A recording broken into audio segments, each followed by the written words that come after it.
Hello viewers, welcome to my channel. I am Hasham. Last two videos I have completed the provision of allowances. What do you mean by allowances? Classification of allowance, EA, the provisions for entertainment allowance, house rent allowance, etc. Now in this video I am going to explain you the problems on allowances. And these problems may be asked frequently in examination in short questions. Simply it will ask you, calculate the exempted amount of HRA or what is the deduction under section 16(2). So all the problems are based on the theory. So before watching this video, I suggest you be perfect on the provisions. If you have not seen, go to the playlist of my channel, select the subject income tax for the assessment year 22-23. Watch the video of allowances, be perfect, and then come to this video. So before starting the problems, I expect my viewers to have a printout of the problems which I have given in the link under my description. Always keep the problems ready. Take the screenshot of the points of the problems from 1 to 6. Totally 6 problems I have completed in this video. So take the screenshot, then I'll explain every point in detail.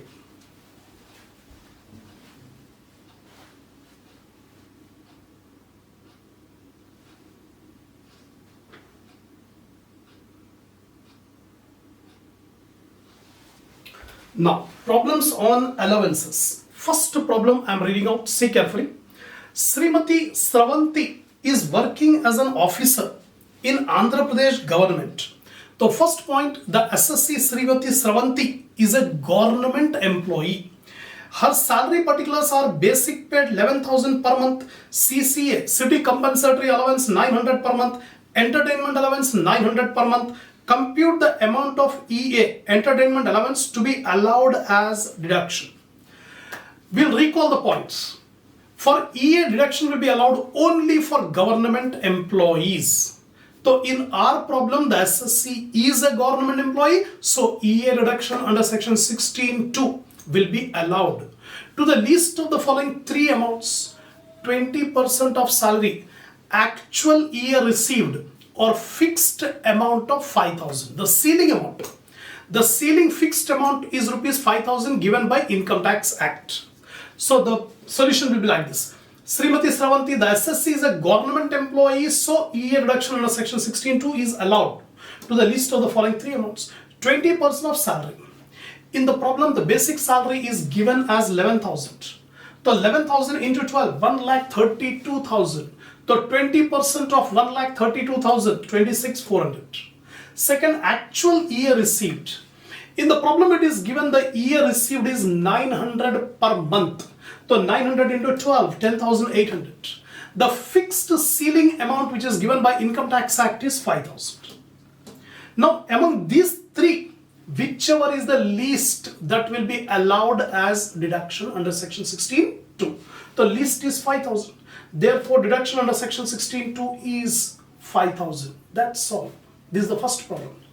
I always suggest you keep a notebook, calculator, pen ready while I am giving the explanation. Immediately write it down. Then only you can be able to have a strong hold on the problems. Otherwise, simply if you listen, if you watch, you won't get the complete knowledge. Always make notes, note down. And if the board is not clear, take the screenshot which I have given in the beginning of the video itself, so that everything will be clear.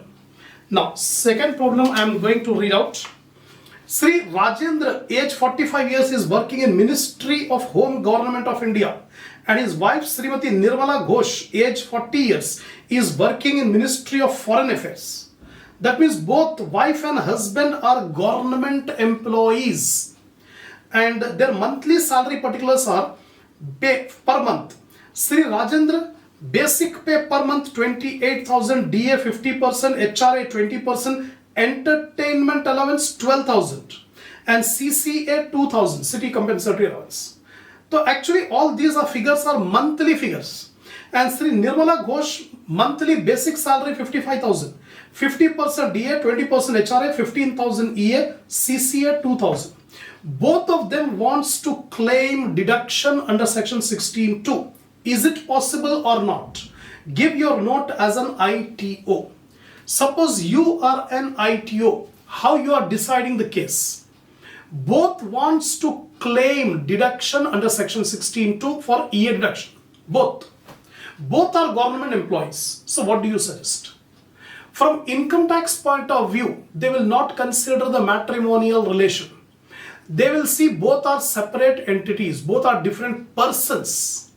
From the eyes of law, from the legal point of view, both wife and husband are two separate persons and both are government employees. So both computation will be done separately.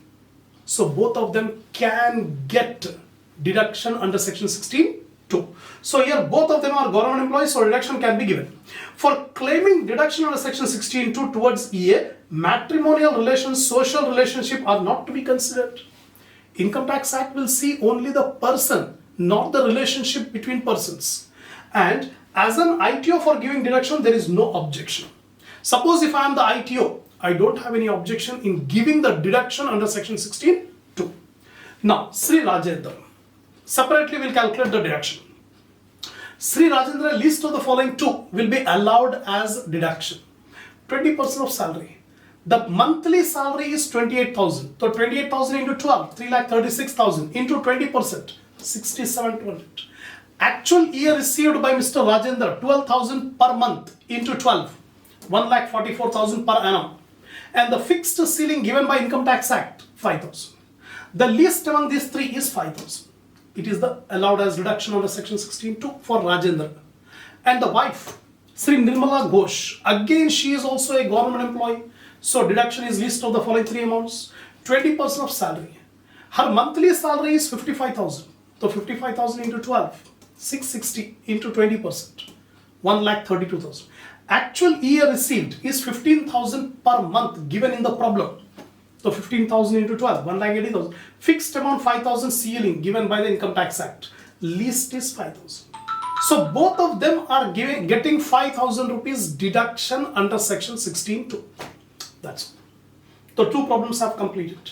Now I am coming to problem number 3. Third problem. Mr. Raghu is working as a lecturer in Government College Surat for the last 25 years. So SSC, Mr. Raghu is a government employee, first of all. His monthly salary particulars are as under basic pay 8,000 monthly and DA 5,000, education allowance for his children 800, entertainment allowance 1,000. On 1st January 2022, he retired and joined in a private college as lecturer for the same pay. Calculate deduction to be allowed under section 16(2). So during the current previous year, he retired from government job and he joined in a private organization. EA deduction will not be allowed for non-government employees. So in this case, the SSC is a government employee for 10 months. Oh, sorry, for 9 months. 9 months. 1st April to 31st December. Because on 1st January he retired. So January, February, March. These 3 months he was a non-government employee. So out of 12 months, 3 months he is non-government. So 9 months he is a government employee. So deduction will be given to the extent of 9 months only. For 3 months he will not get EA deduction. So here Mr. Raghu, the SSC is a government employee for 9 months. Hence EA is allowed as deduction for the proportionate period. That means only for 9 months. The list of the following three amounts.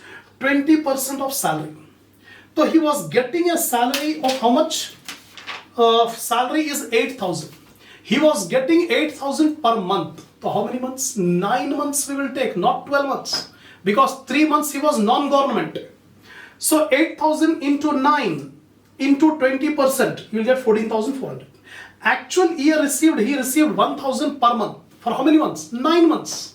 So into 9,000. Fixed ceiling is given for the period. That means we should not take proportionate amount. Remember, this fixed ceiling is the maximum amount allowed as deduction. That should not be reduced. That should be 5,000 only. The least among these three is 5,000. So EA deduction under section 16(2) allowed is 5,000. That's it. 3 problems completed. Now, see the fourth one. The following are the income particulars of Mr. Jeevan Sai for the previous year relevant to the current assessment year. Our current assessment year is 2022-23. This is the assessment year. And previous year is 2021-22. Basic pay 14,000 per month. And DA 1,800 per month. Entertainment allowance 3,000 per month. Calculate the amount of deduction allowed in the following cases under section 16.2. Again, this is a problem of EA deduction under section 16.2, but 4 cases are given. In each case, we have to find out how much is the deduction under section 16.2. So here, Mr. Jeevan Sai, first case, if he is a government employee, the deduction, EA deduction will be allowed only for government employees. So here government employee, so list of the following 3 amounts, 20% of salary. The basic salary is given in the problem 14,000. So 14,000 into 12 into 20, you will get 33,600. Actual EA received is 3,000 per month. So 3,000 into 12, 36,000. Or fixed ceiling amount given by Income Tax Act is 5,000. The least among these 3 is 5,000. So EA deduction under section 16.2 is 5,000. That's it.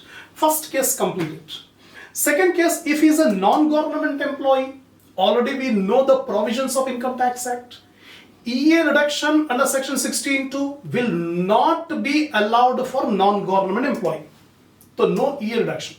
If he is a local authority or municipal employee, one more point you remember, EA reduction under section 16.2 will be allowed only if he is a government employee. Government means either central government or state government. The local authority employees or municipal employees, it is deduction will not be allowed. Deduction will not be allowed for local authority employees or municipal employees. It is allowed only for government employees, central government and state government. So no deduction under section 16.2. Right? Lastly, if the EA was granted for official purpose, the entertainment allowance can be given for official purpose or can be given for personal purpose. If nothing is given, we assume EA is given for personal use. But if the employer is giving the EA for official purpose, it is not an income. It is not an income. EA is not an income and EA deduction will not be allowed. Suppose if some amount is remaining after spending, for example, employer has given 10,000 rupees EA for official purpose. Out of that 8,000 rupees he has spent on official purpose. 2,000 is remaining. That 2,000 would be taxable. But here no information is given. Simply it is given EA given for official purpose. We assume the whole amount is spent. So it is not an income. No deduction under section 16.2. That's all. So this is the end of 4th problem. So these 4 problems are on EA deduction. Now from 5th problem onwards, we have HRA, house rent allowance. The exemption under house HRA exemption will be allowed under section 10 subsection 13A. The provisions already I have explained in the last video, right? HRA exemption will be allowed only if the SSC is paying the rent. If he is not paying the rent or he is living in his own house, no exemption, HRA exemption will be allowed, right?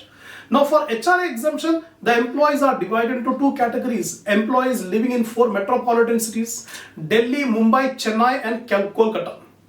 And employees living in other towns. In this way, we classify all employees into 2 categories. We are not concerned whether government employee or non-government employee for HRA exemption. All the employees are same. Now, Mrs. Sravani Rai is working as a lecturer in Government College, Delhi. Her salary particulars per annum are as under: basic pay 80,000 per annum, then DA 38,000, CCA 16,000, HRA 22,000. Rent paid by her is 21,000. Calculate the exempted amount of HRA. For finding out the exempted amount of HRA, we have to see whether SSC is paying the rent or not. Yes, she is paying the rent. Where the SSC lives? The SSC lives in Delhi. These 2 points are only required for exemption. Government, non-government, we don't require. Now, Mrs. Ravani Rai, the SSC is paying the rent and stays at Delhi, so HRA is exempted under section 10, subsection 13A to the list of the following 3 amounts. The first amount, actual HRA receipt. How much is the actual HRA receipt? 22,000 given in the problem. Second, rent paid minus 10% of salary. Rent paid is given 21,000. In the problem it is given 10% of salary. Salary means basic pay. DA will be included if it enters for retirement benefit. Commission if it is based on fixed percentage on turnover. In our problem, no commission is there. And DA, it is not given that it is entering for retirement benefit. So we will not consider DA also. We need only basic. The basic salary is 80,000. So 10% of 80,000 is 8,000. So 21,000 minus 8,000, 13,000. Third one is 50% of salary because the SSC lives in Delhi. The SSC lives in Delhi, so 50% of 80,000 is 40,000. Now list of these 3 amount, 22,000, 13,000, 40,000. 13,000 is the least. So put that 13,000 in a box. So ultimately it is asking you what is the exempted amount. The exempted amount is 13,000. Therefore, HRA exemption under section 10 subsection 13A is 13,000. Finished. This is the problem number 5. Now problem number 6. Mr. Sahadev is in receipt of 1,62,000 as basic salary, 55,000 as house rent allowance and 27,000 as dearness allowance. If the rent paid is 62,000, determine the taxable amount of HRA in the following situations. So again 4 situations are given. In each situation we have to find out how much is the taxable HRA. Previous problem it was asking only exempted HRA, but here it is asking you to calculate taxable HRA. The SSC is paying the rent, so HRA exemption will be allowed. Now we have to see the 4 different cases. Mr. Sahadev, if he is a government employee and residing in Mumbai, we are not concerned with government employee. Where he is residing, that is important. He is residing in Mumbai for metropolitan city, so 50% will take. List of the following 3 amount will be allowed as exemption. First one, actual HRA receipt. In the problem it is given actual HRA receipt 55,000. That is given. Second, rent paid minus 10% of salary. Rent paid is given 62,000. In the problem it is given rent paid minus 10% of salary. Salary means in our problem we will take only basic. DA is not entering, so we are not going to take. Commission is not given. So 1,62,000 is the basic salary. So 10% comes to 16,200. So 62 minus 16,200, 45,800. Third, 50% of salary. So 50% of 1,62,000, 81,000. What is the least among these 3 amount? 45,800 is the least. That is exempted. But in the problem it is asking you what is the taxable amount. Taxable HRA it is asking. The actual HRA received minus exempted HRA is equal to taxable HRA. How much actual HRA received? 55,000. 55,000 actual HRA. Exempted HRA 45,800. Deduct 45,800. The remaining 9,200 is the taxable HRA or unexempted HRA. This 9,200 will be taken under allowances. That's all. First case completed. Second case, if he is non-government employee and residing in Mumbai. Whether government employee or non-government employee does not make any difference for HRA. HRA only see whether you are paying the rent or not and where you are staying. That's it. So first case also, he is a government employee residing in Mumbai. Second case, if he is a non-government employee residing in Mumbai. Forget about government, non-government. They are residing in Mumbai. So HRA exemption is same. So whatever calculations we have done in first case, the same calculation will be there in second case. So how much is the taxable HRA? 9,200. Same 9,200 in second case also. Taxable HRA is 9,200. Third case, if he is residing in Hyderabad city, Hyderabad will come under other towns. In other towns, the last third restriction is 40%, not 50%. For metropolitan city, we have taken 50% of salary. For other towns, we will take 40%. So Hyderabad, we will take 40%. Right? The list of the following. Actual HRA received 55,000, same. Rent paid minus 10% of salary, 45,800, same. Third one, instead of 50%, now we take 40%. 40% of 1,62,000, 64,800. Now, which is the least? Again, same 45,800 is the least. That is exempted. Now it is asking you taxable HRA. So actual HRA received minus exempted HRA. Actual HRA 55,000, exempted HRA 45,800. 9,200 is the taxable HRA if the SSC lives in Hyderabad city. That's all. Last case, if he is residing in Madurai and staying in father-in-law's house without paying any rent. Income Tax Act says HRA exemption will be allowed. HRA exemption will be allowed only if the SSC is paying the rent. Here it is given that the SSC is living in father-in-law's house for which he is not paying any rent. So when he is not paying any rent, no exemption under section 1013A will be allowed. Actual HRA received is fully taxable. So how much is the actual HRA received? 55,000. Complete 55,000 is taxable. A taxable HRA if he is not paying the rent. That's all. So we have completed totally 6 problems. I'm fasting. Still I'm taking the class because it's my passion to teach, which drives me to give better and better knowledge to my students. My student satisfaction is my first priority. So just pray for me. Inshallah, we will continue the next problem in the next video.